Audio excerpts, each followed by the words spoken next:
Hey Reefers, welcome back to another video from Reef Drama. Today we're going to carry on the maintenance series, and this one is going to be for fortnightly. As you can see, I'm just in the process of starting up the water change, and that's obviously in the weekly maintenance. And if you haven't seen that, then I'll put a link up in the corner so that you can go and watch that one. And there's also been a 3 to 5 day one as well that was before the weekly one. So this one's fortnightly, so stay tuned and let me know what you think in the comments below. If there's anything that you're doing that's different, or you're doing, you know, sooner or later than what I'm actually doing it, then put that in the comments down below.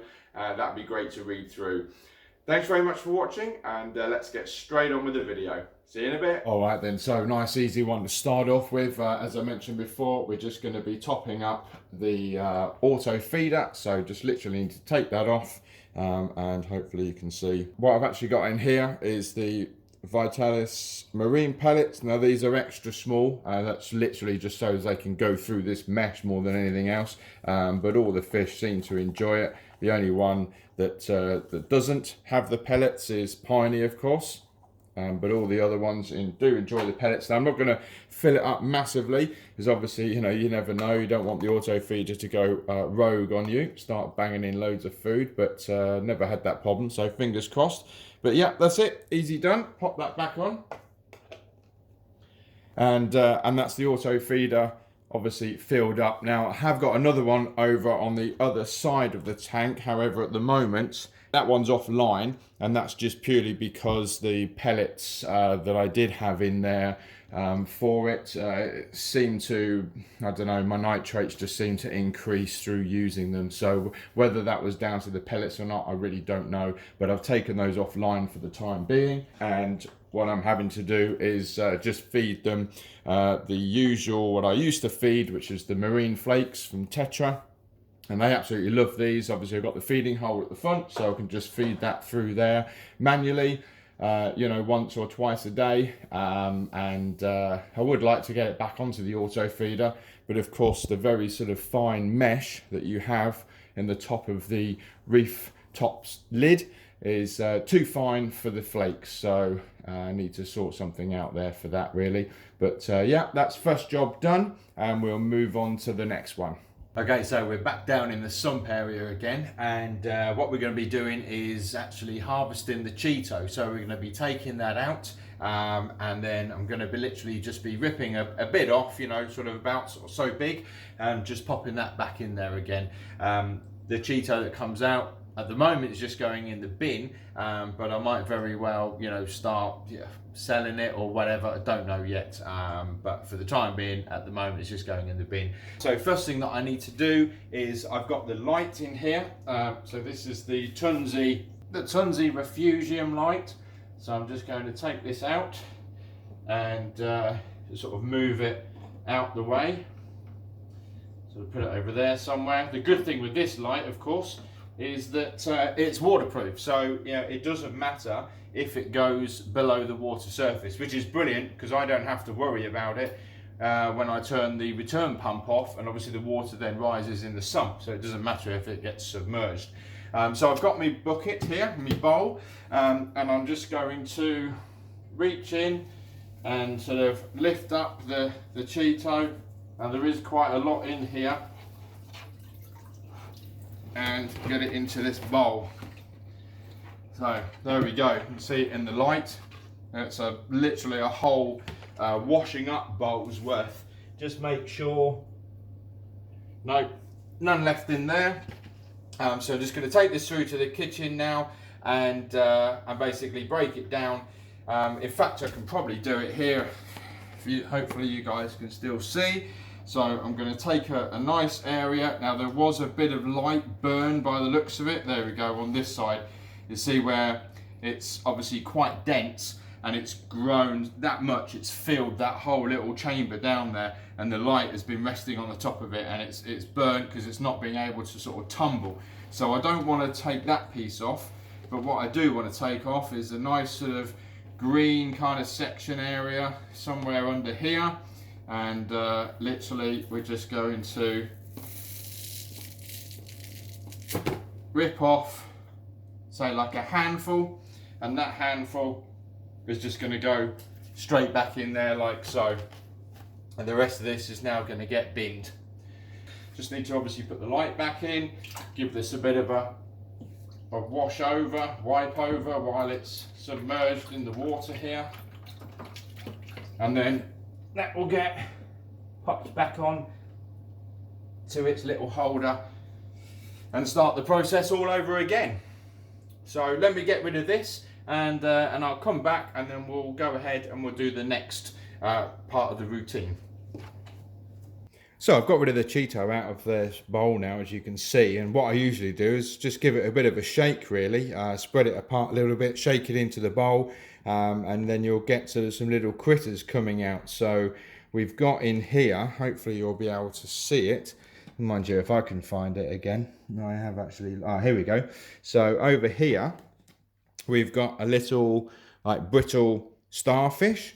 So I'm gonna take him out, put him back into the sump, and there are numerous little copepods as well in there, so I'll take those out. There's a little Asterina starfish there, so I shall get rid of that. I don't want that going back in the tank, but yeah, some little copepods here, look, running around. So I'm going to grab them out, grab out the brittle starfish, pop them back into the sump, and then clean the bowl out, and obviously throw the difference away. But one thing I didn't mention before is really you should probably be wearing gloves when you are handling the Chaeto, just in case there's any bristle worms in there, and you really don't want to get the bristle worms you know, on your fingers, because then you'll get lots of little tiny itchy sort of bits that come off of it. Now I haven't experienced that yet, thankfully, but I know there's people that have. Right, let's move on to the next one.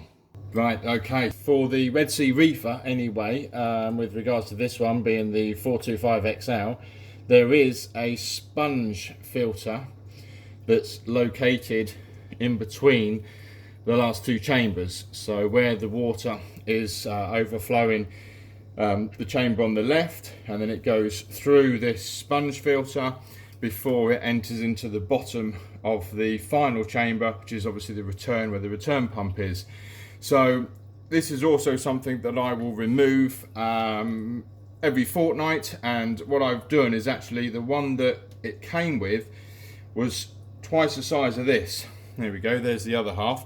So all I've done is I've cut it in half, so that will give me, basically this half can be in for 2 weeks, and I just remove it and I can straight away put the second half in, and then that gives me time then to give this a clean and allow it to sort of dry through before it's required again in 2 weeks time. So this is the one coming out. As you can see, it's captured some loose sort of bits of the Chaeto there on the top, and this new one is just going to get pushed into place, hopefully you can see. And this again is a very quick, very easy routine, but it's worthwhile doing. So that's just going to sit in there and just capture any of the bigger bits, chunks, bits of debris, Chaeto, whatever it might be, before it goes into the return sump section. And that's it. Just got to take this through to the kitchen and again give this a wash through. So I'm not going to obviously film that because that's fairly straightforward enough to do. You see I've got bits of Chaeto all over the place here at the moment, where I've just taken it all out and harvested that. But yeah, so that's another part done. Right, then on to the carbon. So what I do with this is I actually put this into the tank for 2 weeks, and then I take it out for 2 weeks. So it's like an alternating 2 week sort of period. Don't leave it in all the time, and I think it's better to you know, put a little bit in often rather than, you know, putting a whole load in and then leaving it for ages, because obviously it will deplete after a while. So literally I'm just going to take my media bag and I'm going to tip some of this into the bag and then do it up. Usually do it on top of the lid in case any fines do come through. And no sort of a certain amount, but I just want a bit in the bottom really. As I say, not going to go too mad. I kind of want to use this and have enough for another one, you know, if there's about that much in the bottom. Hopefully you can see that. Okay, so let's tie this round a couple of times like so. Then I can get the little clip that I've got here, and then that will go round that part of the media bag, and then it clips into place. There we go, like so. So that will hold it like that.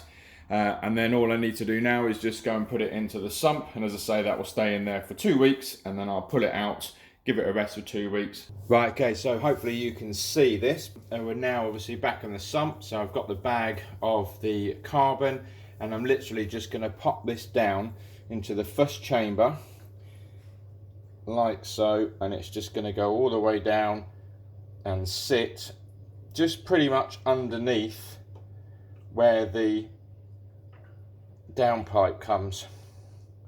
See, from the overflow, make sure that there's plenty of space underneath the pipe, but it's actually hitting that carbon that's inside the media bag, like so.